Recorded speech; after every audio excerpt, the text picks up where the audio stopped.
नमस्ते, रामकृष्ण हरी। महाराष्ट्र से मैं डॉक्टर विलास जगन्नाथ शिंदे आपका सहर्ष स्वागत करता हूँ। मित्रों, तुलसी का पत्ते का काढ़ा यदि हम लेते हैं तो कफज ज्वर में ज़बरदस्त इसके रिजल्ट है। मैंने सर्दी है, खांसी है, गले में खिचखिच है, थोड़ा बुखार है, तो ज़बरदस्त रिजल्ट आपको अवश्य मिल जाएगा। पित्त ज्वर में क्या रहता है, पित्त ज्वर में प्यास बहुत लगती है और शरीर की पूरी जलन हो जाती है। तो पित्त ज्वर में आप ये जो दिख रही है, ये गुड़वेल का रस यदि 4 चम्मच निकलते और उसमें यदि खड़ी शक्कर डालकर पीते तो ज़बरदस्त रिजल्ट आपको अवश्य मिलते हैं। आपको सर्दी है, खांसी है, गले में हिचकिच है, तो तुलसी के पत्ते का काढ़ा आपको ज़बरदस्त फायदा देगा।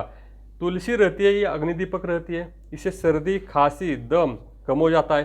पेट दर्द बार बार हो रहा है तो उसके लिए भी तुलसी का काढ़ा अलग तरह से हम तैयार कर सकते हैं। इसके बारे में विवेचन बाद में अवश्य दूंगा।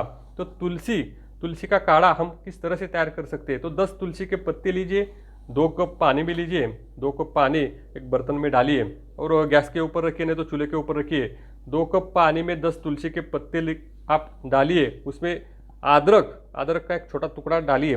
जो जूना गुड़ रहता है, जूना गुड़ वो 1 चम्मच डालिए और काली मिरी 2 या 3 काली मिरी कूट कर उसमें डालिए और 2 कप का आधा कप आप रखिए और कपड़े से निचोड़ कर यदि आप चाय जैसे सूप जैसे आप पीते हैं सुबह शाम, और बाद में क्या करने का, कपड़ा लेने का, लपेटने का, आप देखेंगे 15-20 मिनट के बाद आपको थोड़ा सा एकदम अच्छा महसूस हो जाएगा। सर्दी की वजह से सर्द है वो कम हो जाएगा, खांसी कम हो जाएगी, गले का हिचकिच कम हो जाएगा, खिचकिच कम हो जाएगा और एकदम शरीर फ्रेश हो जाएगा। तो यह उपाय आप अवश्य करें, आपको अवश्य फायदा हो जाएगा। मित्रों, आपकी यदि समस्या है तो समस्या कमेंट बॉक्स में अवश्य डालिए, आपके समस्या का निराकरण अवश्य हो जाएगा।